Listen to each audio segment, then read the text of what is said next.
Buenos días, estamos otra vez domingo, empezando una nueva semana y conectados con el Señor. Hoy día vamos a empezar una nueva serie llamada Actualización Profética. Y mi intención en esta primera parte será ministrar paz y seguridad a cada uno de ustedes al brindarles información concreta y puntual de la palabra de Dios con respecto a los últimos tiempos.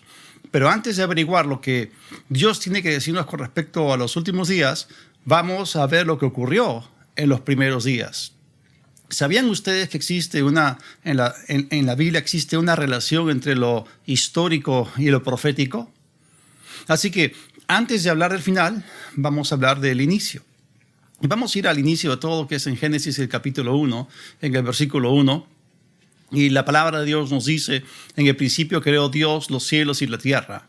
Ahora, la ciencia nos dice que hay tres cosas que debe de haber para la existencia de un universo. La primera es tiempo, la segunda es espacio y la tercera es materia. Y de acuerdo con la Biblia, estas tres cosas vinieron a la existencia al mismo tiempo.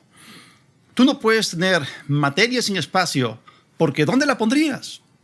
Y tampoco puedes tener materia y espacio sin tiempo, porque ¿cuándo la pondrías? De hecho, aparte de estas tres cosas, la ciencia también nos dice que hay otras dos cosas más que necesitamos. Necesitamos, en primer lugar, movimiento.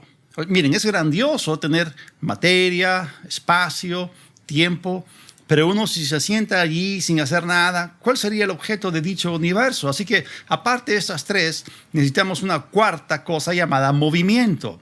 Y la quinta es aquello que causa dicho movimiento. Así que la quinta cosa que necesitamos es llamada fuerza. Y recién allí tenemos un universo ordenado y completo. Así que cuando volvemos al inicio de todo, descrito en Génesis 1:1, vemos lo siguiente. En el principio creó Dios los cielos y la tierra. Cuando hablamos del principio, tenemos ahí el tiempo. Luego, cuando dice que Dios creó los cielos, con los cielos tenemos el espacio. Y cuando hablamos de la tierra, ya estamos hablando de la materia. Entonces vemos aquí a Dios creando los tres al mismo tiempo. Tiempo, espacio y materia. ¿Y dónde están las otras dos cosas restantes? Otra vez, Génesis 1:1, en el principio creó Dios los cielos y la tierra. Vemos que en la palabra creó está el movimiento y en la palabra Dios está la fuerza que dio inicio a ese movimiento. Miren, Génesis 1:1 está escrito en español en 10 palabras. Pero Génesis 1:1 en hebreo está expresado en 7 palabras. Son las palabras hebreas, las 7 palabras hebreas más famosas. Y en dichas 7 palabras tenemos las 5 cosas requeridas por la ciencia para que exista un universo completo. Es más, Dios, siendo la fuerza que dio inicio a todo el movimiento o la acción creativa, es un Dios trino. Y Él creó el tiempo, el espacio y la materia. Y cada uno de esos tres es trino también. Porque si hablamos del tiempo, el tiempo es pasado, presente y futuro. Si hablamos del espacio, el espacio tiene largo, ancho y alto. Y si es que hablamos de la materia, tenemos los tres estados, el sólido, el líquido y el gaseoso. Y volviendo a Génesis 1:1, les dije que en hebreo son 7 palabras. Génesis 1:1 en hebreo se lee así: Bereshit bara Elohim het hashamayim ve'et haaretz. Así que aquí tenemos a un Dios trino que aparece en el hebreo en la tercera palabra, es la palabra Elohim, creando una trinidad de trinidades. Esto es sumamente interesante, ¿no? Ahora, habiendo dicho esto, vamos ahora a ubicarnos bien. Nosotros somos parte de la creación de Dios, existimos en una parte del espacio sideral llamada la Vía Láctea, es nuestra galaxia, y estamos ubicados dentro del planeta Tierra, que es parte del sistema solar. Esto nos ayuda a nosotros para ubicarnos en el espacio. Al mismo tiempo, nosotros somos seres espirituales que tenemos un alma y vivimos dentro de un cuerpo físico en el planeta Tierra, y estamos rodeados de muchos objetos tangibles. Somos terrícolas. Nuestro cuerpo fue hecho a partir del polvo de la tierra, así que esto nos ubica claramente dentro de la materia. Y lo que nos falta ahora es ubicarnos en el tiempo, vamos a enfocarnos en el tiempo y por eso recurrimos primero al principio, al pasado, para poder ubicarnos mejor. Ahora, presten atención.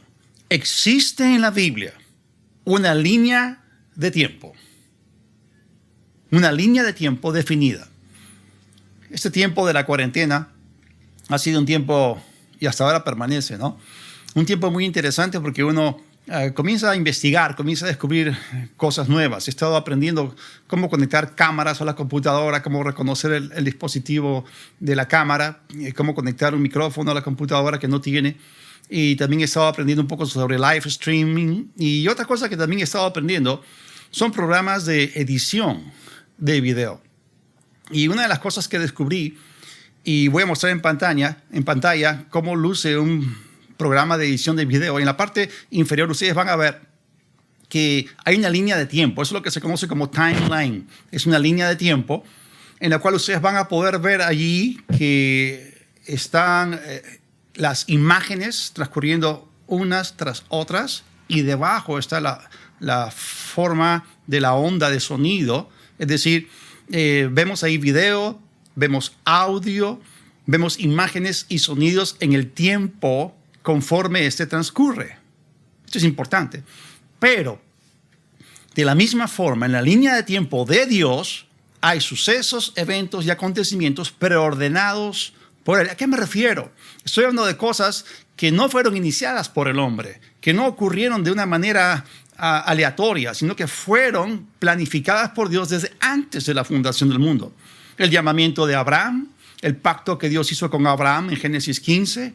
Luego vemos el éxodo en Egipto, como Israel salió de Egipto.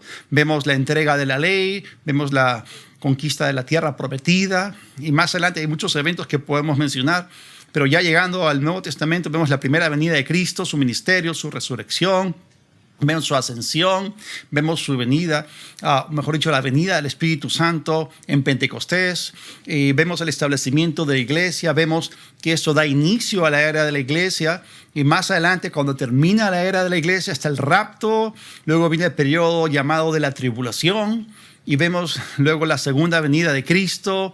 Entramos en el milenio. Luego toma lugar el juicio del gran trono blanco. Luego Dios hace cielos nuevos, tierra nueva. Y la nueva Jerusalén finalmente desciende sobre la nueva tierra. Así que en esta línea de tiempo, que vamos a llamar la línea de tiempo de Dios, hay una serie de eventos que Él mismo ya ha predestinado, que Él mismo ha preparado. Debemos entender algo. Cuando Dios hizo al hombre, Él le dio dominio sobre la tierra. Cuando Adán pecó, Satanás entró y una serie de eventos contrarios a la voluntad de Dios comenzaron a ocurrir. Sin embargo, como ya hemos dicho antes en una serie anterior, aunque Dios no tiene control de todo lo que ocurre en la tierra, el destino de la misma está absolutamente bajo su control. Nosotros sabemos que Jesús viene y que va a tomar control de la tierra y va a reinar por 1000 años. Pero a pesar de esto, a pesar de que Dios no tiene control de cada detalle de lo que ocurre aquí en el escenario humano, a pesar de eso, hay eventos y sucesos dentro de la línea del tiempo de la historia en el escenario humano que sí fueron ordenados por Dios en su preconocimiento. Esto significa que Dios tiene un programa profético, el cual se va a cumplir porque su palabra es verdad. Todo lo que Dios ha dicho se va a cumplir porque su palabra es siempre fiel. Entonces vamos a ver que la Biblia nos habla acerca de esto. Nos habla acerca de estos momentos que Dios preordenó en la línea de tiempo en la cual nosotros nos encontramos. Vamos a Hechos capítulo 17, en el versículo 26. El apóstol Pablo está predicando y dijo, de uno solo, refiriéndose a Adán, ha hecho todas las naciones de los hombres, para que habiten sobre toda la faz de la tierra, y él ha determinado, esta palabra significa también preordenado o prefijado de antemano, el orden de los tiempos. Esta palabra tiempos viene del griego kairos y se refiere a tiempos o momentos precisos, se refiere a un momento de calidad. Dice que Dios ha prefijado, preordenado de antemano el orden de los tiempos precisos, kairos, y los límites de su habitación. ¿Qué significa esto? Miren, Dios en la línea de tiempo del escenario humano, como hemos dicho, ha prefijado ciertos eventos kairos, que son precisos. Y esta línea de tiempo en el griego es conocida por el término cronos. Esa palabra es conocida por nosotros, de ahí vienen las palabras cronología, cronograma, cronómetro, etc. O sea, Dios ha prefijado esto. Y hay una serie de eventos, sucesos y acontecimientos que Él ha prefijado.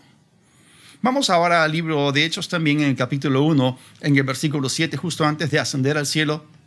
Los discípulos le preguntaron a Jesús si es que Él iba a restaurar el reino de Israel en ese tiempo. Y noten ustedes que tenemos que ubicarnos, en ese momento no era el más indicado para poder hablar acerca de este tipo de cosas. Hechos 1:7 dice, Él respondió, a ustedes no les toca saber ni los tiempos, y aquí aparece la palabra griega cronos. Esto se refiere a los periodos de tiempo o la línea de tiempo que hemos estado ya mencionando. No les toca a ustedes saber ni los tiempos cronos, ni las ocasiones del griego kairos, o eventos, sucesos o acontecimientos que el Padre puso o dispuso en su propia autoridad. Y como dije, en el momento histórico en que Jesús estaba diciendo estas cosas a sus discípulos, la era de la iglesia acababa de empezar. Y Él no quería que sus discípulos se pusiesen, por así decirlo, escatológicos. Él quería que se enfocasen en el presente, en llevar a cabo la gran comisión. Así que Dios tiene listo un programa profético dentro del cronos o línea de tiempo humana. Y se va a cumplir conforme a la palabra de Dios. Ahora vamos a ver esta forma de operar de Dios, que es consistente. Vamos a estudiarla en el Antiguo Testamento. Vamos a Isaías, el capítulo 44. En el versículo 7, en este contexto vamos a ver a Dios que está retando o desafiando a los falsos dioses y a los ídolos. Y la base sobre la cual Él los desafía es algo muy concreto. Es la habilidad para predecir el futuro, vaticinar el futuro de una manera precisa. Ellos no lo pueden hacer.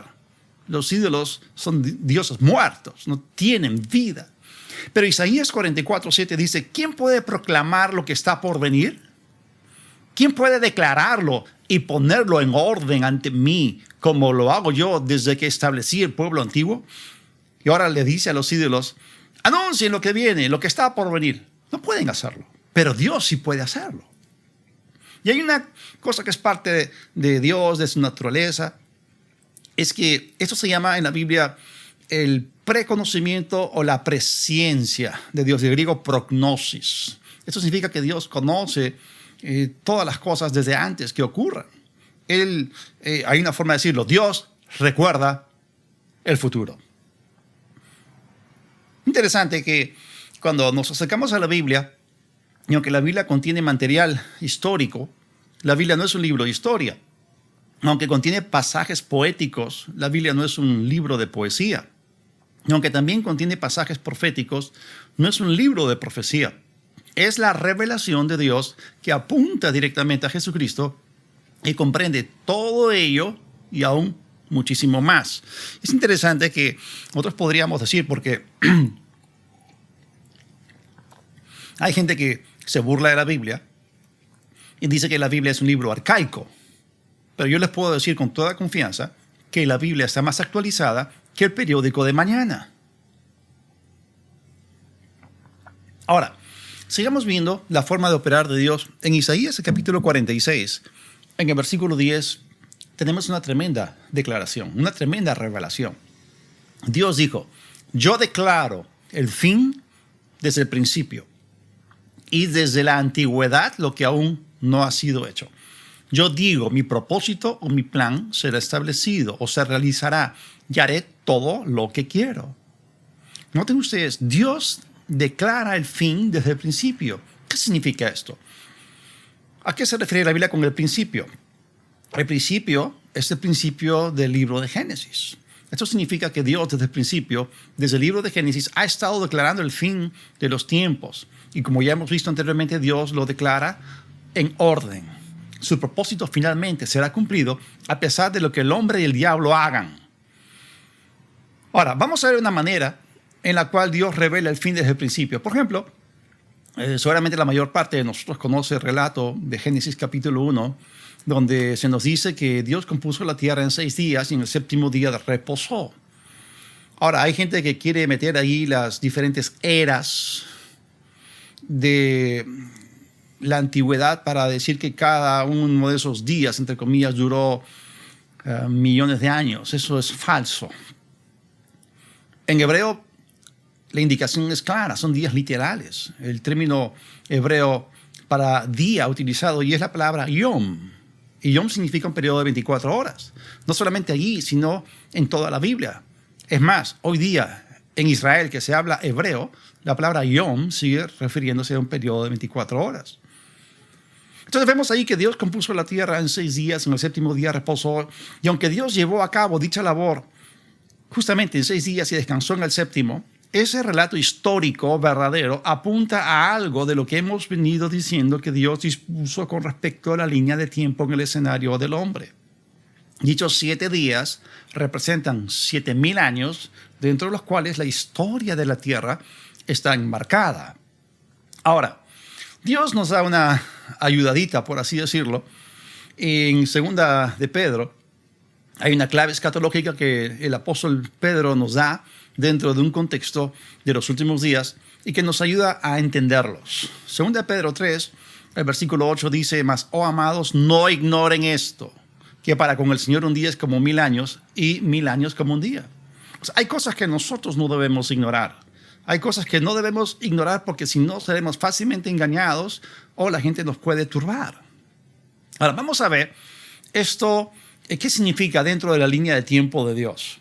Ya hemos visto que cuando Dios hizo la tierra o compuso la tierra en 6 días y descansó en el séptimo, Él no estaba haciéndolo de una manera caprichosa.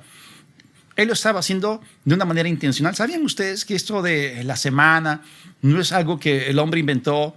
No es algo que las casas editoriales inventaron para sacar calendarios y todo esto y agendas. No, ese es el patrón establecido por Dios, porque había un programa profético, hay un calendario profético dentro de la línea de tiempo de Dios. Y todo eso, como hemos visto ahí por el tipo y sombra en el libro de Génesis, todo eso está enmarcado dentro de 7,000 años. Eso es lo que se conoce como la semana milenaria. Ahora, vamos a ver esto. ¿Cuáles son esos 7,000 años en la línea de tiempo de Dios? Esto se puede desglosar de la siguiente forma. De Adán a Abraham son 2,000 años. De Abraham a Cristo son 2,000 años más. De Cristo hasta nosotros, prácticamente 2,000 años. Y luego viene lo que la Biblia llama el milenio, que literalmente son 1,000 años del reinado del Señor Jesucristo en la tierra. Si nosotros sumamos todo esto, vamos a ver que en la línea de tiempo humana, Dios ha enmarcado todo esto dentro de estos 7 días milenarios, o son 7,000 años. Ahora, una manera de ilustrar esto es a través del símbolo conocido por el candelabro judío o menorá. Yo estoy mostrándoles en este momento en pantalla un menorá judío que consiste, este es uno de los símbolos más sagrados dentro del judaísmo, es un candelabro de 7 brazos. Y otra vez vemos el número de Dios, el número 7. Pero si ustedes se dan cuenta, el brazo central es el que está más alto. Y vamos a ver que en la historia esto se ve de esta forma. Y quiero que ustedes puedan ver los brazos. Y cada brazo representa un periodo de 1,000 años. Entonces, si nosotros apuntamos desde el primero hasta el segundo, vamos a ver ahí que hay 2,000 años. Y Abraham aparece justamente en el inicio de estos 7,000 años. Aparece 2,000 años después de Adán. Después de 2,000 años, después de Adán, aparece Abraham. De Abraham hasta Cristo hay 2,000 años. Entonces, esa primera parte, la parte izquierda del candelabro, corresponde a los primeros días. Y vemos que Jesús, que está representado por el brazo central del candelabro, divide la historia en 2. Tenemos antes de Cristo y después de Cristo. Es muy interesante. Ahora, después del brazo central vienen 2 más, los cuales representan lo que se conoce como la era de la iglesia, y ahí viene el rapto. El rapto marca el fin de la era de la iglesia, y al final nos queda un brazo más de 1,000 años, que es justamente el milenio. Esta es otra forma en la cual Dios da a conocer el fin desde el principio. Pero Cristo marca el centro de la historia. A partir de Cristo en adelante, la Biblia lo llama los últimos días. Por eso estoy diciendo todo esto, porque hemos hablado acerca del espacio, hemos hablado de la materia, pero ahora estamos hablando acerca del tiempo. Esto es importante, tenemos que ubicarnos en el tiempo. Ahora, vamos a Hechos, el capítulo 2, y vamos a leer los versículos del 16 al 18. Hechos 2, del 16 al 18. Interesante. Dice, más bien, eso es lo que fue dicho por medio del profeta Joel. Sucederá en los últimos días, y ahí aparece la palabra griega escatos, de donde sale nuestro término escatología. Sucederá que en los últimos días, dice Dios, que derramaré de mi espíritu sobre toda carne. Sus hijos y sus hijas profetizarán, sus jóvenes verán visiones, y sus ancianos soñarán sueños. De cierto, sobre mis siervos y sobre mis siervas, en aquellos días derramaré de mi espíritu y profetizarán. Ahora, entendamos una cosa. Pedro citó esta profecía de Joel como el cumplimiento de lo que acababa de ocurrir en el día de Pentecostés, cuando ellos fueron llenos del Espíritu Santo. Y esto fue 10 días después de la ascensión del Señor al cielo. El profeta Joel, por el Espíritu Santo, se refirió a este tiempo dentro de la línea de tiempo de Dios como los últimos días. Dijo, en los posteros días derramaré de mi espíritu. Entonces vemos que los posteros días, los últimos días empezaron justamente con el derramamiento del espíritu allí en Pentecostés. Vamos a ver otro pasaje como un segundo testigo de que esto es así. En Hebreos 1, versículos 1 y 2 se nos dice lo siguiente. Dios, habiendo hablado en otro tiempo, muchas veces y de muchas maneras a los padres por los profetas, versículo 2, en estos últimos días, otra vez la palabra escatos, en estos últimos días nos ha hablado por el Hijo, a quien constituyó heredero de todo y por medio de quien asimismo hizo el universo. Esto significa, hermanos, que los últimos días empezaron hace 2000 años. O sea, hace 2000 años estamos en los últimos días, eso lo tenemos claro. Desde hace 2000 años estamos en los últimos días dentro de la línea de tiempo de Dios. Ahora, ¿en qué parte de los últimos días nos encontramos? Vamos a ver otro pasaje en que la misma expresión últimos días se utiliza y que aclara mejor el momento en el cual estamos viviendo dentro de la línea de tiempo de Dios. Y para esto, acompáñenme a 1 Timoteo, el capítulo 4, en el versículo 1. 1 Timoteo 4:1 dice, pero el Espíritu dice claramente que en los últimos tiempos, y aquí tenemos una palabra griega diferente, de griego austeros, que en los últimos tiempos algunos se apartarán de la fe, prestando atención a espíritus engañosos o mentirosos y a doctrinas de demonios. ¿Sabían ustedes que el evento, suceso o acontecimiento descrito aquí por Pablo, que el Espíritu Santo claramente reveló que iba a ocurrir, eso ya está ocurriendo en este momento? Porque mucha gente se está desviando doctrinalmente. Poco a poco, el término griego, cuando dice se apartarán o apostatarán de la fe, este término implica que es poco a poco, que no es de la noche a la mañana. Poco a poco hacen un ajuste aquí, un cambio en su punto de vista con respecto a cierto punto doctrinal. Poco a poco, más cambios, y de repente lo que creen ahora no se parece en nada a lo que creían hace 10 años atrás.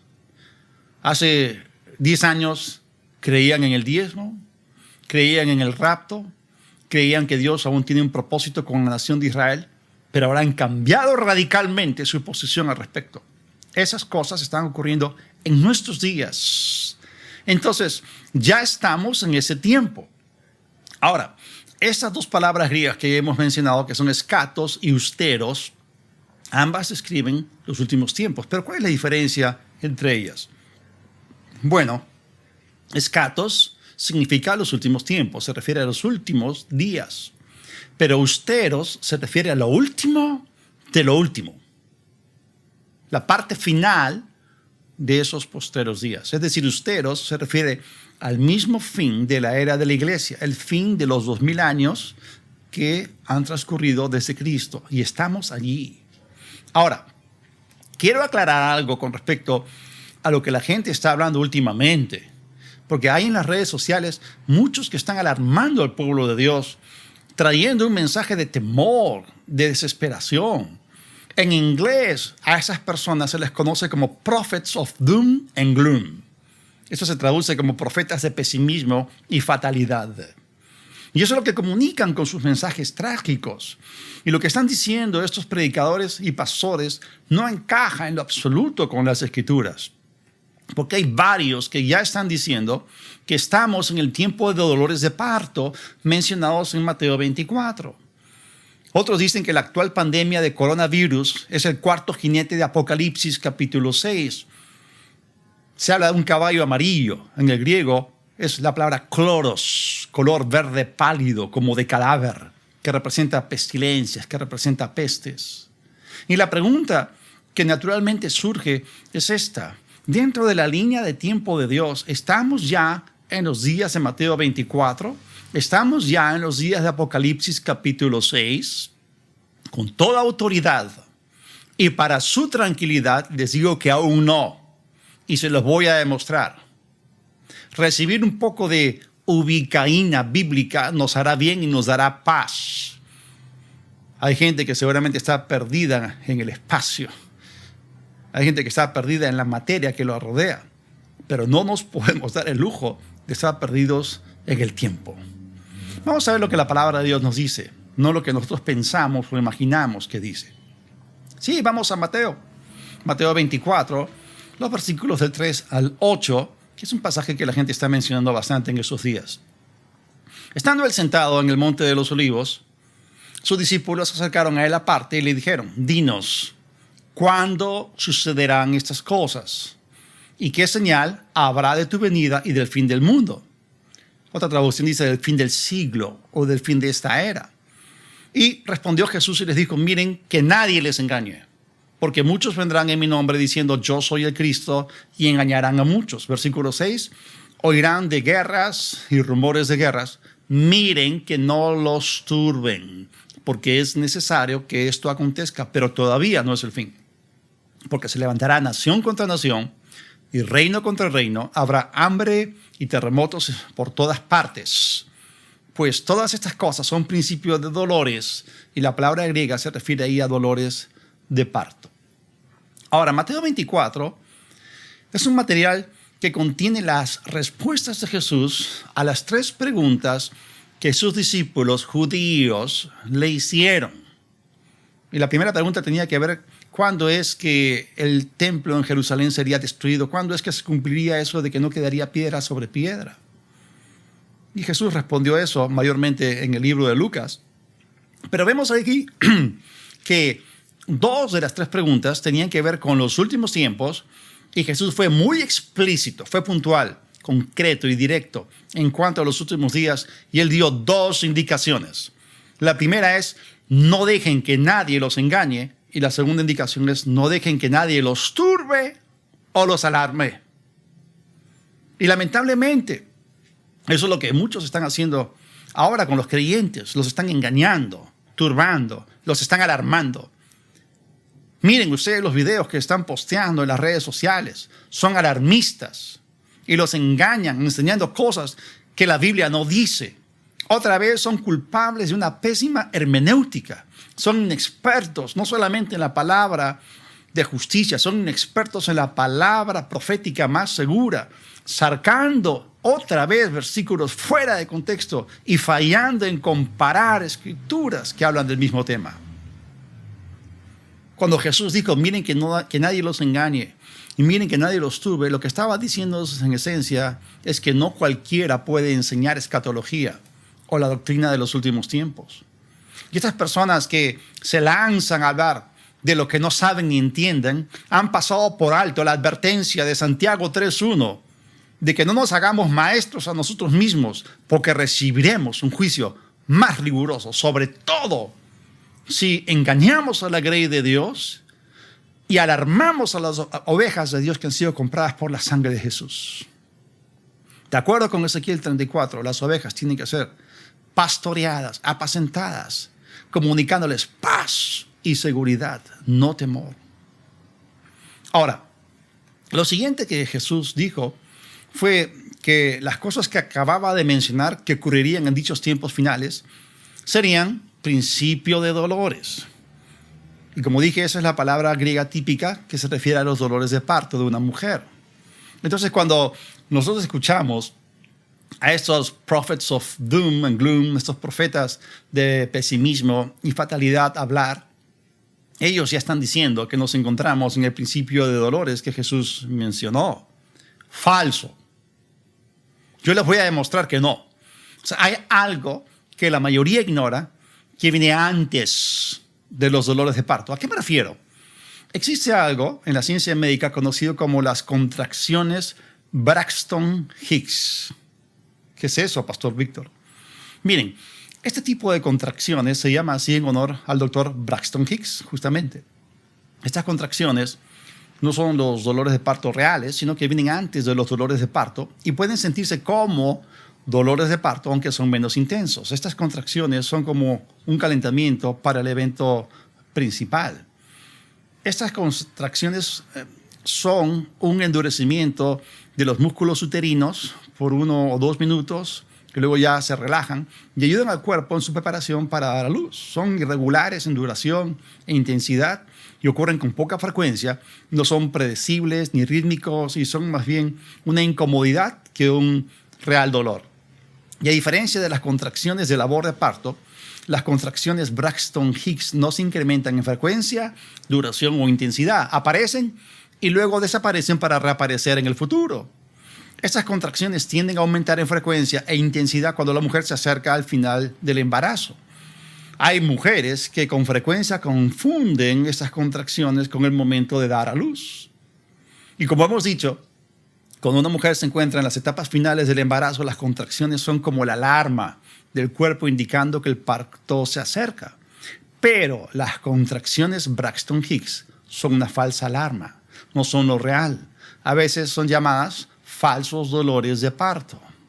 Ahora, nosotros en Mateo 24 acabamos de leer cómo Jesús dijo que el fin de la era llamada el periodo de la tribulación sería un tiempo de dolores de parto mundiales, intensificándose cada vez más hasta el clímax del establecimiento del reino de Dios en la tierra cuando Cristo regrese con poder y gloria.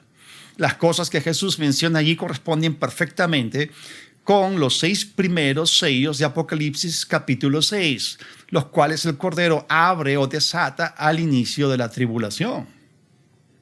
Y debido a que las contracciones Braxton-Hicks son similares a los dolores de parto, es un error común confundir ambos. Cuando una mujer empieza a experimentar una contracción Braxton-Hicks, ella se imagina que está entrando a trabajo de parto. De igual manera, esa es la razón por la cual algunos erróneamente piensan o se imaginan que ya estamos en la tribulación. Ahora, dentro de la línea de tiempo de Dios, ¿cuándo es que vemos que aparecen las primeras contracciones Braxton-Hicks? Las primeras contracciones Braxton-Hicks empezaron en el año 1914, en el siglo pasado, año en que empezó la Primera Guerra Mundial. Y ellas están preparando el camino para las labores de parto de la tribulación. Miren, la presente pandemia causada por el coronavirus es simplemente una contracción Braxton-Hicks y no es un dolor de parto, pero es una señal para nosotros, la iglesia, de que el rapto de la iglesia se está acercando. O sea, entendamos algo. En la línea de tiempo de Dios nos encontramos dentro de la era de la iglesia y, para ser precisos, estamos en lo último de lo último, aquello que está descrito por la palabra griega austeros, ya lo hemos visto. Y como dije anteriormente, el rapto de la iglesia marcará el fin de la era de la iglesia y desencadenará los dolores de parto de la tribulación. Ahora, el rapto o arrebatamiento de la iglesia involucra la remoción de aquello que detiene la manifestación del anticristo y, por lo tanto, detiene los dolores finales de parto. Ahora, ¿cómo la gente podrá darse cuenta de que los verdaderos dolores de parto empezaron? No solamente porque serán mucho más intensos que las contracciones Braxton Hicks, sino que también porque todos los diferentes tipos de dolores de parto tomarán lugar juntos, o sea, no separadamente en el mundo. Estoy hablándoles de cosas que se juntan y que vienen todas a la vez. Guerras mundiales, hambrunas, pandemias, terremotos, otros fenómenos de la naturaleza, todo sobreviniendo junto. Ahora imagínense ustedes una pandemia peor que esta del coronavirus, coincidiendo con una guerra mundial, con hambrunas, con escasez de alimentos mundial, masivos terremotos, tsunamis en diferentes lugares, todo estallando al mismo tiempo. Y esto es justamente lo que Jesús describió en Mateo 24, del 7 al 8. Todas estas cosas viniendo de manera repentina y simultánea como los dolores de la labor de parto. Estas son las mismas cosas descritas por Juan en Apocalipsis 6, cuando los sellos son abiertos o desatados por Cristo, el Cordero, uno tras otro. Ahora, vamos a ver que la Escritura interpreta la Escritura, la Biblia interpreta la Escritura. Y Pablo tuvo revelación sobre los eventos del tiempo del fin. Y en Primera de Tesalonicenses, vamos a ver cómo él describe este momento. Primera de Tesalonicenses, el capítulo 5, los versículos 2 y 3. Y él escribió lo siguiente: porque ustedes mismos saben perfectamente, en el griego dice saben con toda precisión, saben perfectamente bien que el día del Señor vendrá como ladrón de noche. Que cuando ellos digan paz y seguridad, entonces vendrá la destrucción de repente sobre ellos, destrucción repentina sobre ellos, como vienen los dolores sobre la mujer que da a luz y de ninguna manera escaparán. Y aquí el griego es enfático. De ninguna forma podrán escapar. Es como cuando una mujer entra en labor de parto. O sea, sabe que no hay marcha atrás. O sea, no puede escapar. Y eso es lo que le va a pasar a la gente sin Dios en los días de la tribulación. Y noten ustedes, si ustedes leen el pasaje completo, se van a dar cuenta que hay un contraste entre ellos y nosotros, entre los incrédulos y la iglesia. Repetidas veces habla la palabra de Dios en ese pasaje que lo que le acontece a ellos es diferente de lo que nos pasa a nosotros. Pablo dice claramente que esas cosas vendrán sobre ellos, sobre los que no han recibido a Cristo, no sobre nosotros, porque la iglesia será arrebatada por el Señor antes que estas cosas empiecen. Y quiero terminar dejándolos con las siguientes palabras dadas por el Señor al apóstol Pablo, cuando la iglesia de Tesalónica estaba turbada y había sido engañada. Y para que ustedes vean el marco histórico, o sea, alguien había mandado una carta a la iglesia en Tesalónica y supuestamente firmó diciendo que era Pablo, diciendo que el día del Señor ya había llegado y que ellos habían perdido el rapto. Y esto turbó a la iglesia, esto engañó a la iglesia. Entonces Pablo se enteró y por eso les escribe aquí una segunda carta.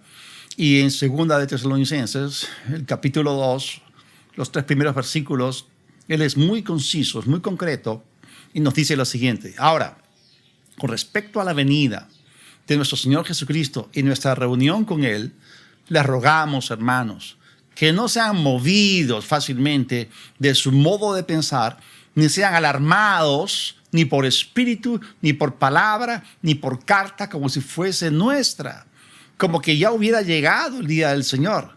Y luego añade la siguiente frase: nadie los engañe de ninguna manera.